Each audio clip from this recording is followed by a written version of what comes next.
Good morning, everybody, and welcome to this three-part series on playing better fingerstyle blues. And nice to see so many of you here. And really, the point is just, there are definitely some specific issues around trying to learn how to play this kind of music. And one of the main ones is just knowing what to work on and how to work on it, right? And if you don't have like a clear picture of what to work on and how to move forward with it, then you end up, feeling stuck, playing the same tunes over and over again, or, just not really understanding how it works. If you're playing the same tunes and you go, well, I really need some new things to work on. It's kind of like a flow chart. Like you think, like you're here and you're like, I feel stuck. And so you go up, it's like, do you need some new things to play? Yes, I do. And you go up here and you go to the internet and you find all this stuff. But some of what you find is like sort of fragmentary. Like, oh, you should learn this cool lick. And some of it is just overwhelming. Like, here's 10,000 songs to learn on our website, and some of it is just kind of rote. It's like, well, here's the tab to exactly how Scrapper Blackwell played this song in 1935 or whatever. And that leads to kind of a third problem, which is, as guitar players, we take in so much of our information visually and with our ears. It's kind of an oral tradition, and that's super cool. But as a result, a lot of us don't really understand why we do what we do, especially if like someone shows you something cool and you learn it and you're like, oh, that's great. But then you think, I wish there was more of that. But if you don't know how it's put together in the first place, if you don't really understand like the chord progression you're playing, if it's just a bunch of memorized grips, then you don't really have anywhere to go with that, which can be really frustrating. So the things that I want to show you today are to help you, stop wasting your time like down that rabbit hole of looking for information, to simplify your practicing so that, it's not complicated to know what to do. And, those two things they'll help you get better faster. Instead of, wasting your time trying to figure out what to do, you can go into doing the stuff that will help you play better.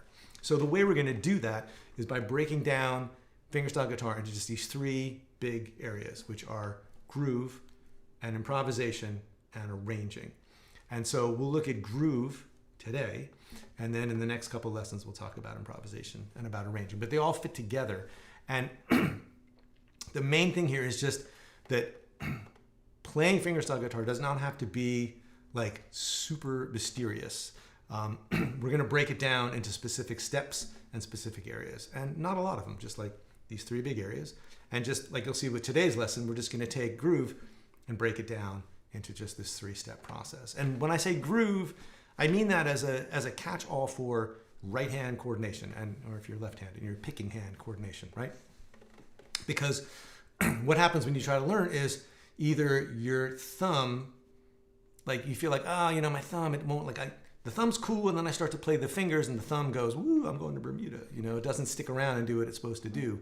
Or, you get the thumb going and you're so focused on that you can't get the melody to show up the way it's supposed to. And so if you can't get a melody to sit over the bass, then getting improvisation to sit over the bass is going to seem like, outer space, right? So we're going to dial in the groove today with this three-step process. And then we can apply that to some improvising after that and look at improvising as this practical, hands-on thing.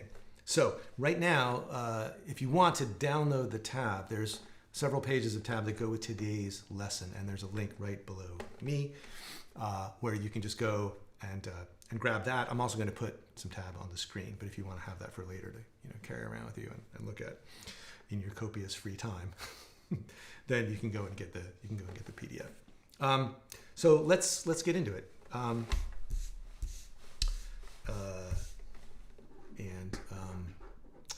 Put these notes on the screen. Give me 1 second just to get organized here and make sure that you can see the screen. It worked. So excited. Okay. Oh, and you know what? Hang on. I got to make sure that I can still see comments and things, just in case, it never happens, but just in case the internet conks out and I don't go on talking for like 20 minutes while people are saying, you have no sound, which, you know, please do if that happens, because, I mean, I certainly want to know if I'm speaking to nobody.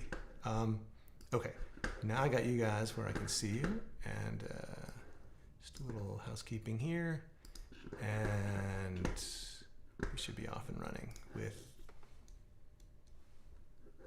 the tab. There we go.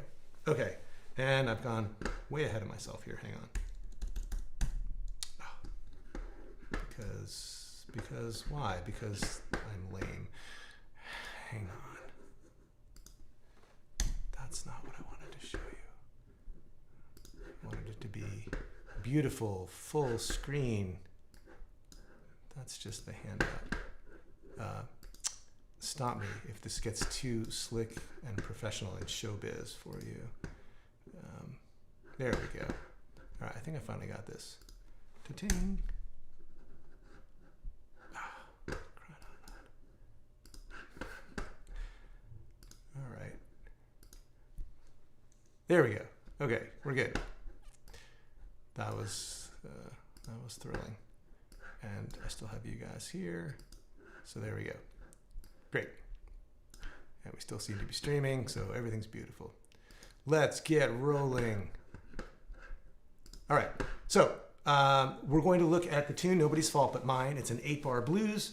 You may know the original version by, or I don't know if it's the original version, but the version most guitar players know, if it's not the Led Zeppelin version, is Blind Willie Johnson, who was the blind slide guitar player and blues singer who he also recorded Cold Was the Ground, Dark as the Night, which is a big part of like the Ry Cooder world of where slide guitar comes from. But Blind Willie Johnson did this, but there's also really great versions by lots of other people. And some of the idea for the feel and the voicings for this arrangement come from the Nina Simone version, which I highly recommend. But we're going to look at two ways to play through the melody that I call the fundamental version and the embellished version. The fundamental version is just the bare bones. Here's the bass, here's the melody. And that's what we'll use to work on the groove. And then the embellished version has more, you know, bass line, chord substitution, double stop kind of stuff. So, but before we go, I gotta give a shout out. It's nice to see so many of you here. And thanks for all the weather reports. Many folks here from the Fingerstyle 5 membership. That's cool. Many folks who are not. And a drive-by from Jeff Mackerlane. Hello, Jeff. Great to see you here. And don't forget to go check out jeffmackerlane.com because he's a kick-ass electric blues guitar teacher and just rock guitar. And really, like, if you're going to learn electric guitar, you should learn it from Jeff. Okay. You certainly should learn it from me. Okay. So here we go. Let's get rolling. Here's the fundamental version. Let me just play through it. You can just eyeball the tab and you can hear what it sounds like, and then we'll start to break it down. So.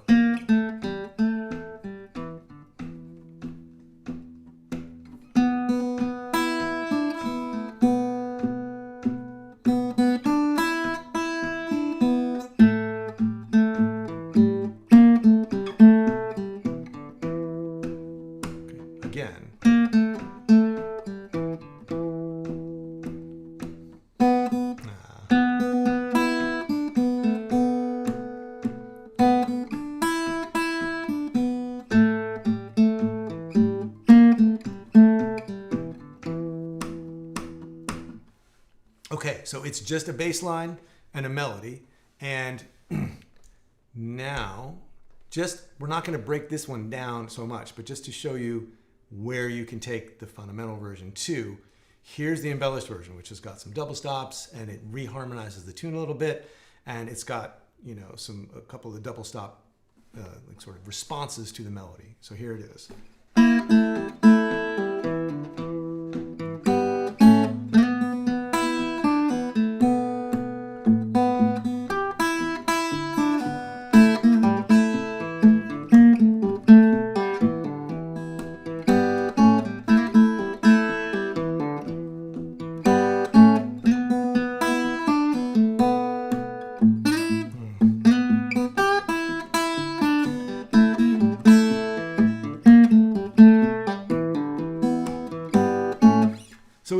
built on the same framework. Same bass line at the opening, same melody, but the melodies, it's harmonized with those double stops, and then the bass does this descending thing, reharmonizes. But the point is, if you can master the fundamental version, you will be 3/4 of the way to mastering the embellished version. So if you look at the embellished version, you go, whoa, that's a lot of guitar. Just, once you learn the groove and you put together the fundamental version, making that step to the embellished version will not be that hard. So let's look at a process. We're going to skip the vamp for now. But that's what I was playing in between.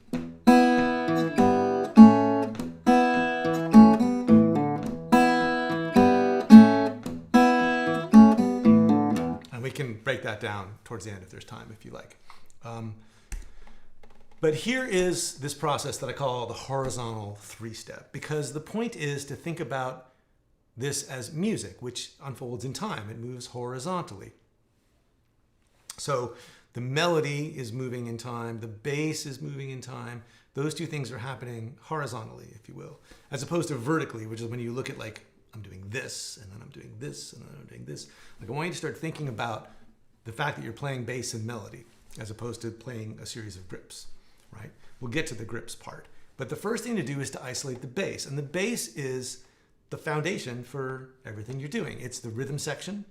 It's the bass part, right? It's telling you where the roots are. And it's the rhythm section, and then it's telling you what the pulse is, which in this case is quarter notes. We're playing a steady bass, which means, if you look over here, we got quarter notes. 1, 2, 3, 4, 1, 2, 3, 4. And so taken on its own, this doesn't look too hard, right? Because it's just, rhythmically, it's really straightforward. And so we have 3 bars of E and 1 bar of B7 in the first line. So this is also telling you what the chord progression is. Then we go back to E minor for a bar, up to A7 for a bar, and then we have this turnaround going from C for 2 beats to B7 for 2 beats to E minor. So we have this. 2, 3, 4, 2, 2, 3, 4, 3, 2, 3, 4, 4, 2, 3, 4. That's the first line. Then we're back to the E chord again at the beginning of the second line. 2, 3, 4, 2, 2, 3, 4, 1, 2, 3, 4, 1, 2, 3, 4. So that gives us the bass. And so the idea is to focus on the thumb and to focus on the groove, the bottom of the groove, right? The pulse and the chord progression by getting the bass part down. And I actually even recommend, counting it out like that.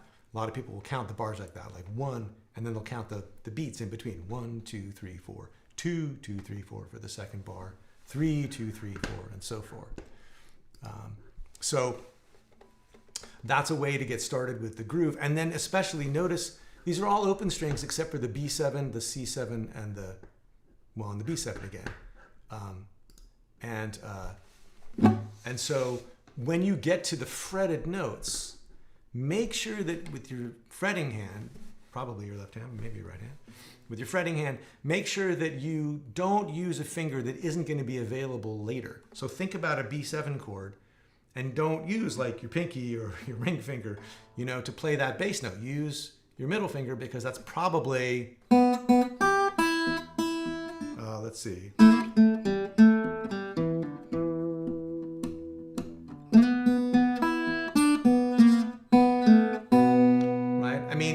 This is an open B string, but think about if you were going to play a full B chord, what would you use? And it would be this finger. So try to use that for the bass. And same thing when you get to the C7. Just so practice using the finger that you're going to be using when you get to the chords or the melody. Okay, so that's step 1. Pretty straightforward, right? Just here's the bass. Next, we want to look at the melody and isolate the melody. So in this case, the melody is what you play with your fingers. A good default for which finger on which string is index on the 3rd string, middle on the 2nd string, ring on the high string. But in this case, you're going to have a melody note that goes down to the 4th string. So I would double up and use the index for the 3rd string, and the fourth string. Again, it's just a default. You know, you can experiment around, but people always ask, well, what finger should I use? I'm like, well, you know, this is like a good place to start. And I just got it from, oh God, I always forget this guy's name. Ken Perlman. Ken Perlman's book, Fingerstyle Guitar, which is a great book and one of the first books I read about how to play fingerstyle. And that was his rule of, and I was just like, cool, that seems to work. You know, as opposed to the classical thing of like always alternating your fingers, which is not something that most like blues and folk guitar players do. So here's the melody, and you just look at it, and we're not going to worry about strictly about counting it yet. That'll come in a second, but just make sure you know where the notes are. And then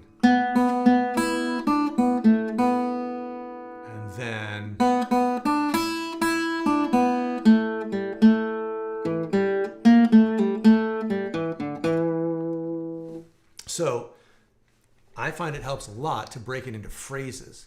And when you have just the melody, it's a lot easier to see. You know, when you're looking at the whole tune, right? There's music the whole time. It's like, there's this, and there's this, and there's this, and there's this. But when you're looking at just the melody, you can see the spaces in between. And since this is an instrumental arrangement of a vocal tune, think about the vocals. And that can help you to play more musically, because you're thinking in terms of phrases, right? You're thinking, you know, about the way that the song goes. I mean, I don't want to go so far. I don't know if you guys have seen those like jazz robots animations on YouTube, but there's the one about the two jazz musicians hanging out, and one of them is telling a story about Ben Webster, the saxophone player. And he says, dude, do you know, when Ben Webster was in the studio, one time he stopped cold because he couldn't remember the lyrics to the words, the lyrics to the song. And so he said, I can't solo if I don't remember the words. And the other robot's like, oh man, that is so deep. That is so cool. But there is something to it, to thinking about the words and the meaning of the song, but especially thinking about the phrasing of the song. So, breath, right? And then,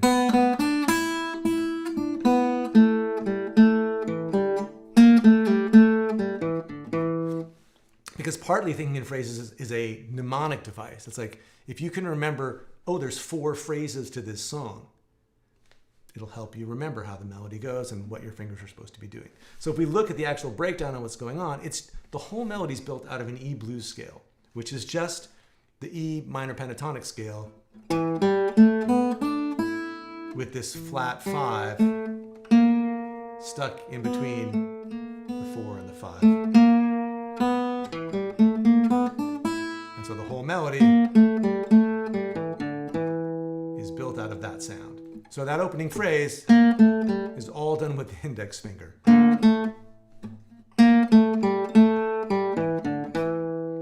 And now here, because we have 3 notes in a row, you play them on 2 different strings, right? So on the 4th fret of the B string, and then the open B string, and then back. So,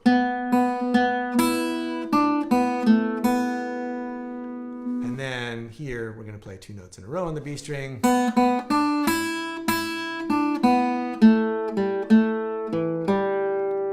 And then this is the last phrase, which is just like the first phrase.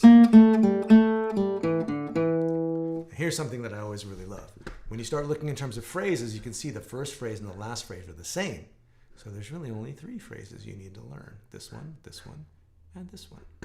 So you learn those notes, you've isolated the melody, now you know what the melody is, and you can think of it as this melodic thing that unfolds. And because you're not worrying about the thumb, you can really focus on the phrasing and how to make that sound good. And put some character into it.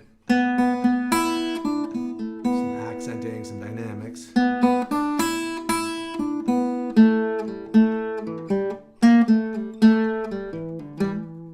So, now you've got the bass, and you've got the melody. Well, let's look at how to put them together. That's step 3. So far, step 1, step 2, not so tricky. Putting it together, this is where it gets interesting. And so what all this show business is about is, at first, I've put the count underneath, like how you would count out the beats. And then I've highlighted every place where your thumb and a finger would play at the same time, which in fingerstyle guitar is called a pinch. So you're playing a thumb and so Anything like that where it's the thumb and the finger at the same time. Now to count, here, the bass, I said when we were doing the bass, was 1, 2, 3, 4. That's counting quarter notes. And if you want to count eighth notes, that means, you know, you're counting all the notes in between the quarter notes. 1 and 2 and 3 and 4 and. Now this tune happens to be in a straight eighths feel, meaning that all the eighth notes are even. 1 and 2 and 3 and 4 and. As opposed to swing eighths, where the first one is always dragged and lasts longer than the second one, which is shorter. 1 and 2 and 3 and 4 and. So it's important to make that distinction because you could play the melody straight, or you could swing it.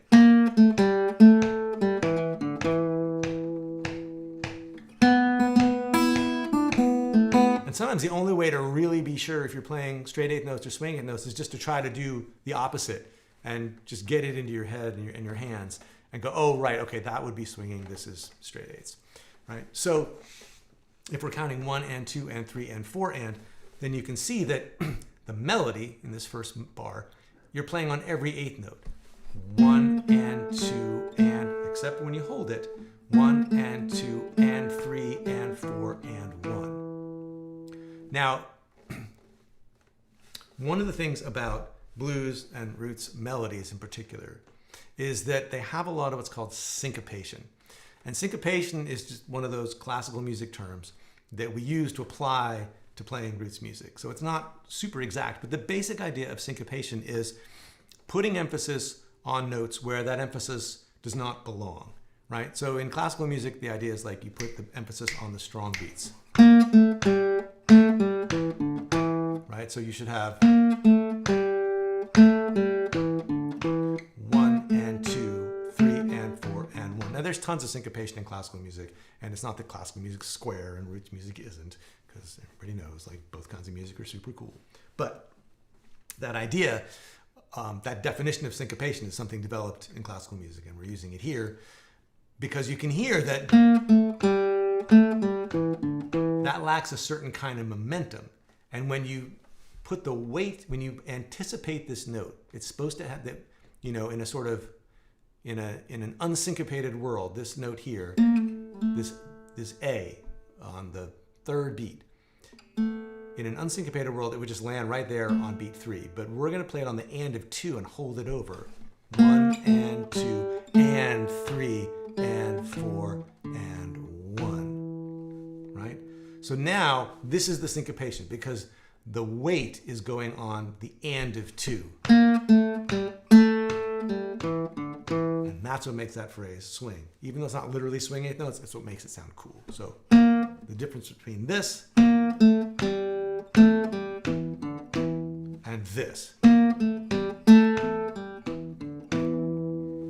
So it's that kind of detail that you can get into when you've learned the melody and you've learned the bass. Now we can look at how to put this together in a way that we can do the syncopations and keep the bass going without getting distracted. So here's what we're going to do. We're going to look at all the pinches, and we're going to look at where the bass and the melody are not happening together. So at the beginning, it's easy because we have a pinch and then a note in between, right? And the fingers can only do one of two things. They're either with the thumb or they're in between. And the thumb is the thumb. It's always on the downbeats, at least in this arrangement. So here we have 1 and 2 and 3, right? We've anticipated beat 3, so the thumb is on its own. 1 and 2 and 3 and 4 and 1. And then the bass has 3 beats on its own.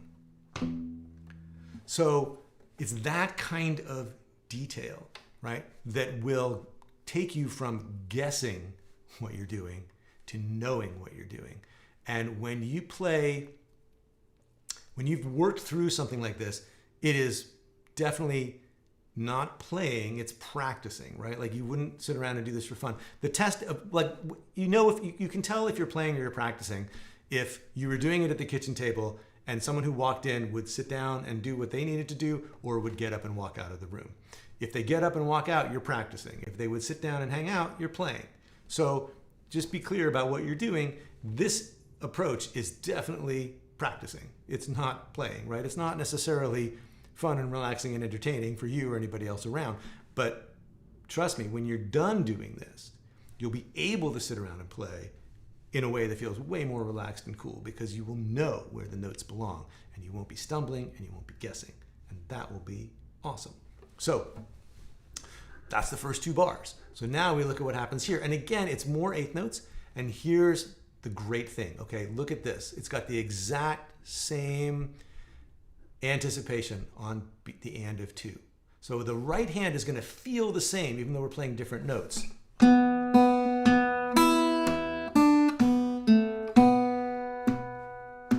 So it's the same rhythm. So again, you just go through and look at the pinches. Pinch, and pinch, and bass, and pinch, and pinch. 2, 3, 4, and then we have this pickup phrase here at the end. 4 and. And that is actually going to take us into this longer phrase. And just eyeballing it, even if you're not like a super duper music student as far as reading music, and believe me, I always look at the tab first too, even though I'm the one who has to write out this notation. When I'm going back to look at my work, I'm like, oh, let me just read the tab. But I look at this stuff for the rhythms because it helps. Anytime you see a note in parentheses in the tab, that means that you're still hearing it, but you're not picking it again. So when you see the notes in parentheses in the tab, that usually means you've done a syncopation, because the note's being held out from the and of the previous beat. So here we have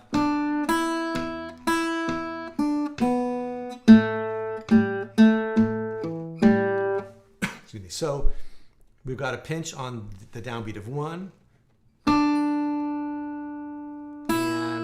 2 and 3 and 4. So there's only one pinch at the beginning, and there's one at the beginning on beat 1 and one on beat 4.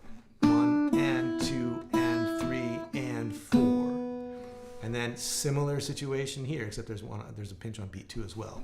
1, 2 and 3 and 4. And now a pinch on beats 1, 2 and 4. 1 and 2 and 2 and 4 and 1. So with that C to B7,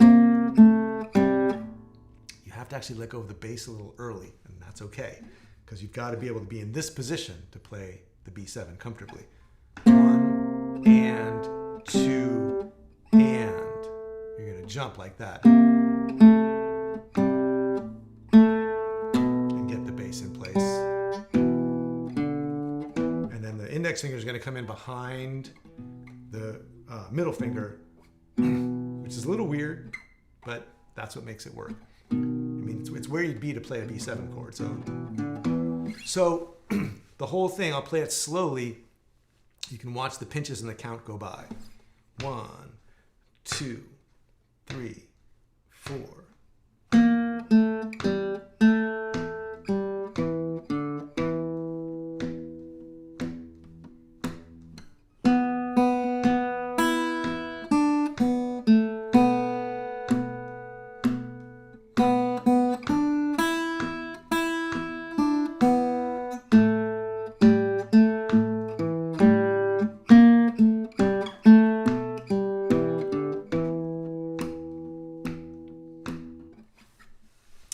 Okay, so that is the horizontal 3-step. It takes those 3 pieces, the bass, the melody, putting it together, breaks down the tune. So when you look at it, you can isolate the bass, isolate the fingers, and then put it back together in this very careful way, and then slowly bring it up to speed so that you can work on all of that. So let me just look and see if there's been any questions. I'm happy to circle back and look at a little bit of this more. That's the main idea, but I'm just going to see what's going on and if I missed any questions.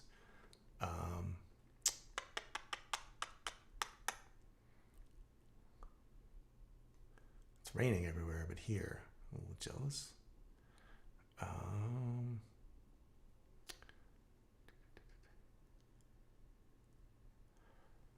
Do I give one off private lessons. This is from Floyd. I do not currently do that, but I do have, inside of my membership, there is a forum where people post, and I do try to comment and critique and all that kind of stuff, although at the moment I'm very behind. YouTube is overwhelming me lately. Yes, that definitely is happening. Oh, good. A shout out for Scrapper Blackwell. Love it. No specific questions so far. From Dawn, this is a tough one to get down. Yeah, some people have found this tune challenging when I've taught it before. I picked it because it's short and it's steady bass, which for some people for a lot of people, steady bass, including me, it's an easier platform for the improvisation stuff than the alternating thumb. So that's what we're going to go to next. You seem to use chord forms in your playing. How do you determine the best form? Okay, that's a good question. I'll get to that in just a second. Okay. This is from Don. How do you know what chords to pick? When I'm playing an open position like this and the melody, I do tend to kind of frame the chords that I'm going to use, even if I'm not picking a particular note from that melody at the moment. Like when I get to when I land on the B7, because the rest of the guitar is kind of going to ring sympathetically, and you might hit another note. So if I just went like this, I might hit some other stuff, and I don't want to. So I'm just going to make the chord and grab the melody. So when I'm going up the neck, like some of these things I did I'll talk about those chord voicings when we get to arranging. There's sort of a way to know what chords to pick and how to apply them. So yeah, my default will be open position chords, especially if I'm in open position.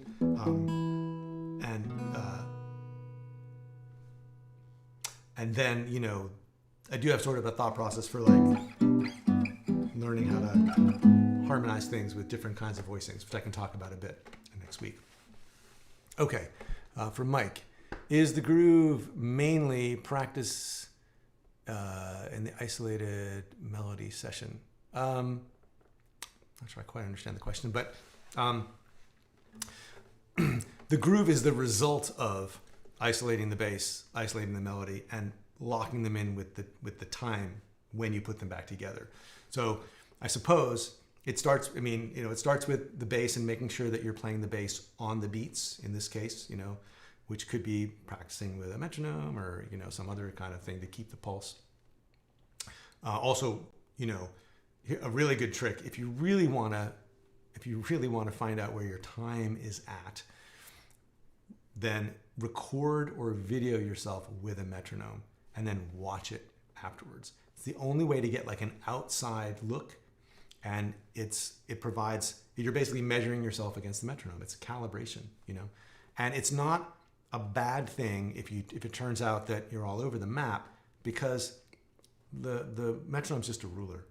It just tells you where the beats are, and it just tells you where they are and how evenly spaced they are. And so when you play against the metronome and record it, you can just literally look objectively at your own time, and you can see where you're on the beat and where you're not.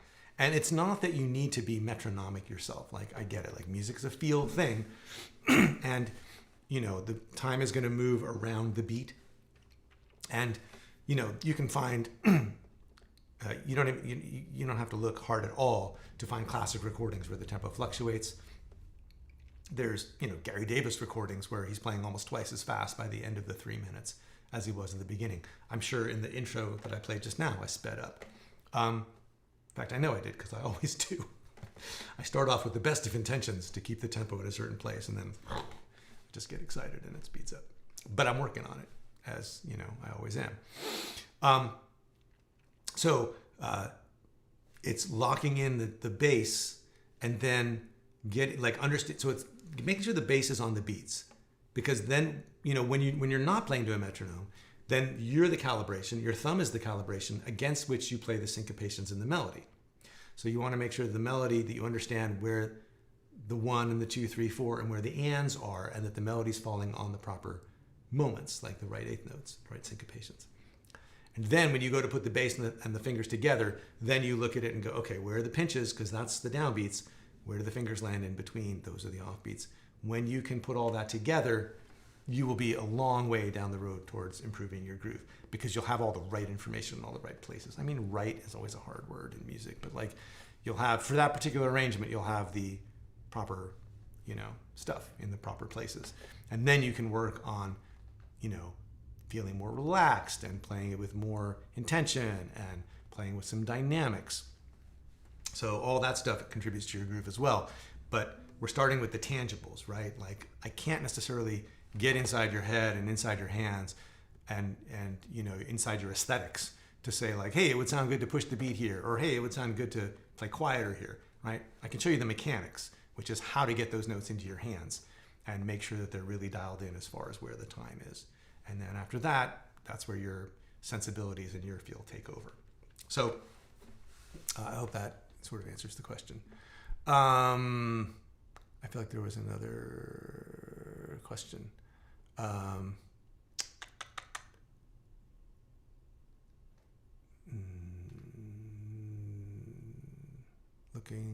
Looking. Do you have, this is from Mariska. Do you have tips for practicing a song and speeding it up to be able to play it at the original tempo of the song? Yeah, sure. Again, it's the metronome, right? And the secret,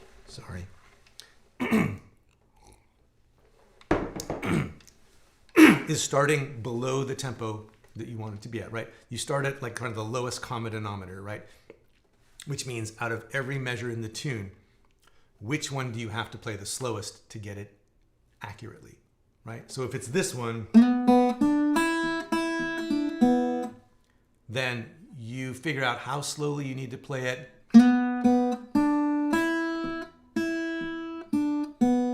to get that accurate. And then you play the whole tune at that tempo. Even if you can play the opening 4 bars faster already. Because what happens is we all tend to play the beginning of the tune better than the rest of the tune.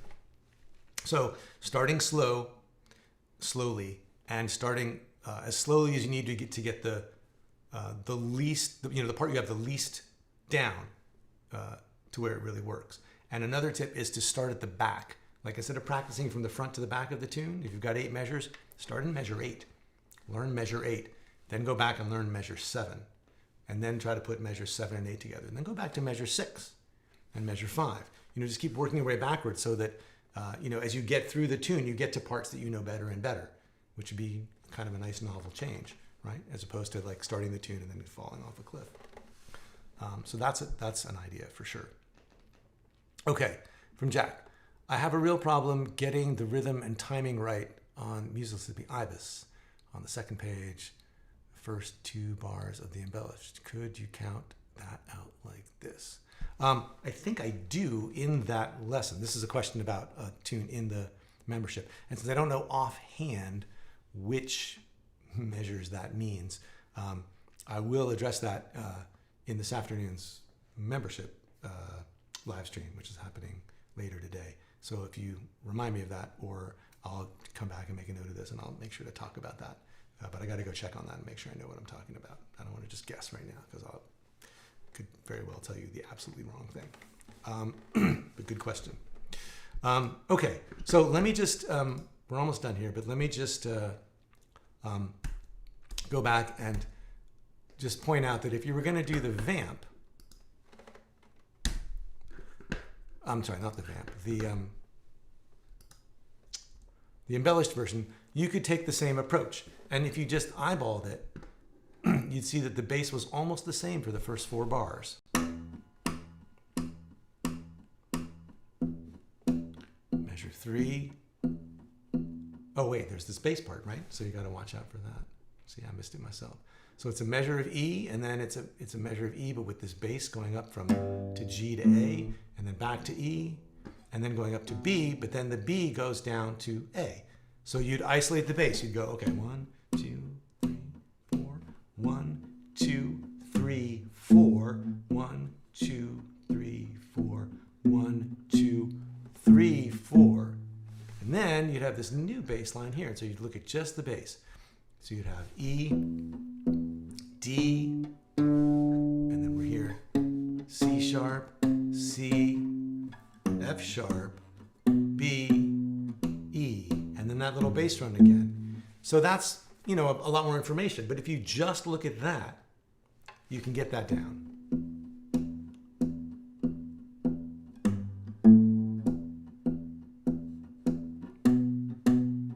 Second line.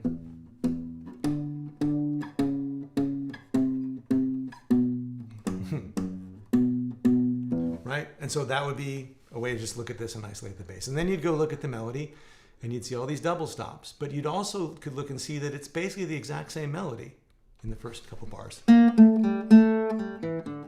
But while you're playing that melody, you're grabbing the high strings. So you'd learn that, and then you'd look at what's going on here. Oh. Okay, well there's a little chord fill. And then, oh, hey, that's exactly the same as before. Cool, I don't have to learn anything new. I just have to get it. And it's even got the same bass line. So, and then here, this is more syncopated. And so we take the same note and start it a little sooner. And then the melody's a little higher here. And then here we've got double stops with more of a hammer-on pull-off thing. Well, just pull-offs, actually. And then here, the melody's back to the original again, too. But then when you went to put it together, you'd realize, oh, this melody's over a different bass line. So there would be some things to figure out. But rhythmically, not that much different. And between the bass and the melody, small changes. But if you isolated them, then when you went to put it together,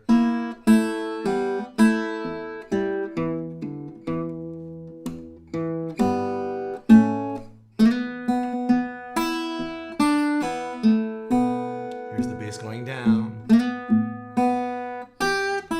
Here's the new bass line. Double stop. F sharp in the bass. So you would go through and do that same thing of lining things up, looking at where the pinches are, and just incorporating all these new moves into what's going on. And then you could do the same thing with the vamp as well. So, again, if you want to get the tab to go with these lessons, go to the link down below and get yourself the tab, which covers everything that I covered today. All of this notation is in the tab. This is the exact same handout on screen that's been on screen that you can download for yourself.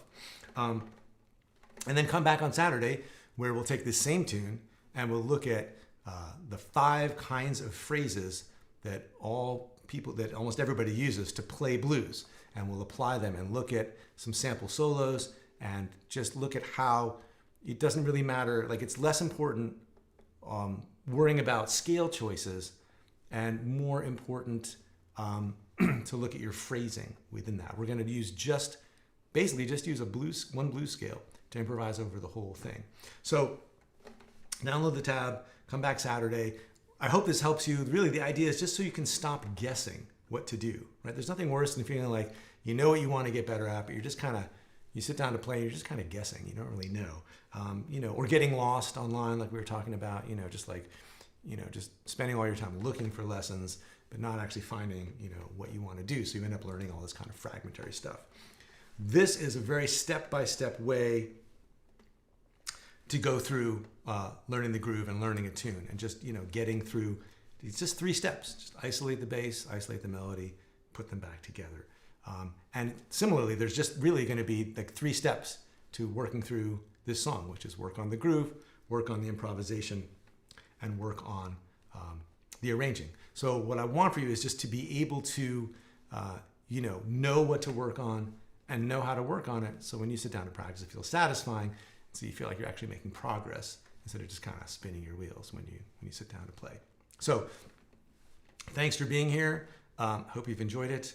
I'll play the tune one more time on the way out. If you got any last minute questions, drop them in here or leave them in the comments. Have fun with the tab, and I'll see you on Saturday.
All right, thanks so much for being here. I'll see you on Saturday.